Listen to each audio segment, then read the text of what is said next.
Okay, here we have our mode section on our motif. It's pretty simple. If you press voice, you got a voice to play back and listen to or even edit. You press perform, you got a voice you can perform with. You know, using the concert. Let's say you got some beat going on, making a beat. Well, you know what I'm talking about. Simple as that. We have master. We also have song. That's for the sequence section.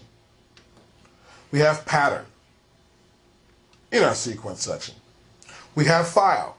Very simple. You want to save the file, you want to load the file. You want to save the file, you want to load the file. Now if you want to sample, let's say we're in song mode. We press song, we press sample. See that? We're in our sampling mode in the song sequencing section.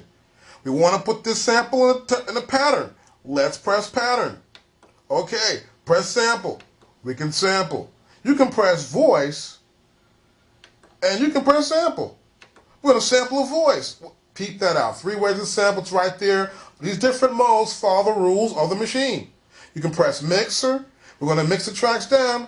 We can use those faders we saw earlier. You press mixing. Bam. And you're in mixing. But hit the pattern first. Yep, now press mixing. There you go. And you're mixing your tracks. We got utility. For a lot of items you might want to do, like assign those particular outputs. You hit the utility button, look for the particular function you're looking for. You can press edit, you can press job, and find out what information you're looking for. And edit and job have our set locations we can go to look for parameters that we want to assign or use when editing in certain modes. Okay, here we have our function buttons and our sub-function buttons. Now these function buttons correspond to the line you see leading up to display. And where it leads to, it actually enables that function. These sub-functions are subcategories of these function buttons. And you also see these on our display. And they act correspondingly.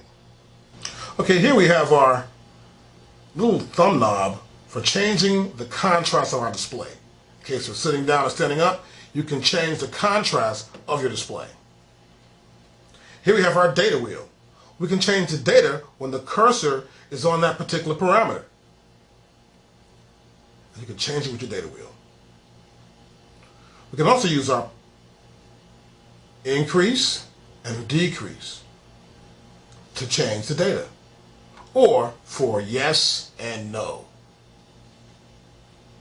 Next, we can move our cursor from left to right or up and down.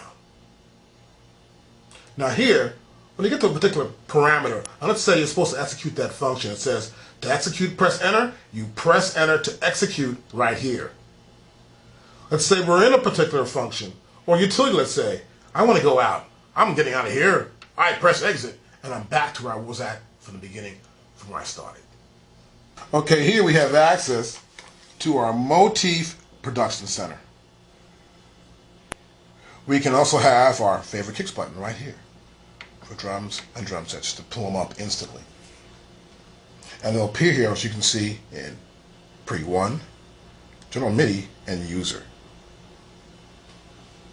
Now over here we have, as you can see, the Category Search button. Now when this button is not enabled, the corresponding button, let's say here it says Pre-2, gets me to Pre-2. And Pre-2 is the group of sounds I have in that category. I can pick a bunch of different sounds, specific sounds here, and they appear as 16 different sounds for each button. It's a subcategory of this category. Now, if I go here and press the category button, the names right here below each button correspond to this button. And you see this little line here that goes further down and goes right here to where it says H, G, F, E, D, C, B, A. You got that? These are the categories. I hit piano. Here, I can hit bass. I hit bass right there. I got a selection of basses. And those selections appear here as 16 bass sounds I can choose from by hitting any one of these buttons from 1 to 16. Okay, the first thing we're going to do is press our track select. There's track select right there. We can select the track that we want to record to in our sequencer mode. whether it's song or pattern. See that? Select that track. That's from 1 to 16.